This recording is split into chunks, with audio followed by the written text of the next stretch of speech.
నిజామాబాద్ జిల్లా సిరికొండ మండలంలో ఎండుతున్న పంటలను చూసి రైతుల గుండెల్లో మంటలు రేగుతున్నాయి. వివరాల్లోకి వెళితే నిజామాబాద్ జిల్లా సిరికొండ మండలం హుసేన్ నగర్ గ్రామానికి చెందిన రైతు మోతే చిన్నారెడ్డి 8 ఎకరాల వరి పంట వేశారు. ఖర్చు దాదాపు 2,50,000 రూపాయల వరకు అయిందని ఆవేదన చెందారు. ప్రస్తుతం 6 ఎకరాలు ఎండిపోయిందని, భూగర్భ జలాలు అడుగంటిపోయి కొత్తగా వరి పంట కోసం బోరు వేస్తే నీళ్లు కూడా పడలేదని, చేతికొచ్చిన పంట పాయే, చేతిలో ఉన్న డబ్బులు పాయే అని రోదిస్తూ తన బాధను వ్యక్తం చేశారు. మా ఊర్లో చాలా మంది రైతులది ఇదే పరిస్థితి అని ప్రభుత్వ అధికారులు స్పందించి నష్టపోయిన పంటకు పరిహారం ఇప్పించి ఆదుకోవాలని ముఖ్యమంత్రి రేవంత్ రెడ్డి, ఎమ్మెల్యే భూపత్ రెడ్డిలను కోరారు. గణేష్ గౌడ్, దృశ్యం రిపోర్టర్, సిరికొండ. నేను నిజామాబాద్ జిల్లా సిరికొండ మండలము హుసేన్ నగర్ గ్రామం నాది. నా పేరు రైతు చిన్నారెడ్డి నా పేరు.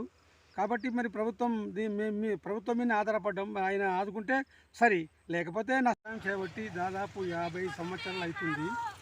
కానీ ఇంత అన్యాయము ఎప్పుడు జరగలేదు. బోర్లు అడుగంటిపోయినాయి, వర్షం లేదు, కరెంటు కూడా ఎడాపెడ ఇస్తున్నారు, ఊకే కోతలు పెడుతున్నారు కరెంటు. ఏమైందయ్యా అని సబ్స్టేషన్కి ఫోన్ చేస్తే మేమేం చేయాలయ్యా, మీదికెళ్ళి ఎల్లారి పెట్టిండ్రు, అది ఎప్పుడైతే అప్పుడే ఇస్తాం, కానీ మా చేతులు ఏం లేదు, పైనుంచే కట్ అవుతుంది, దాని గుణంగా మీకు కట్ చేస్తున్నాము, మా చేతులు ఏం లేదు. ప్రభుత్వం పైనుంచే అట్లా ఎడాపెడ వస్తుంది పైనుంచి, మా చేతులు ఏం లేదు. కాబట్టి వచ్చిందాకా మీకు ఇస్తున్నాం, ఇక మా చేతులు అయితే ఏం లేదు, గింత వేస్తుంది కరెంట్ అని చెప్పడం జరుగుతుంది. ఆ కరెంట్ అన్నా పూర్తిగా ఇస్తే ఈ మాత్రం ఎండిపోవడం జరగకపోతుండే, ఇంకా కొంచెం పెరుగుతుండే.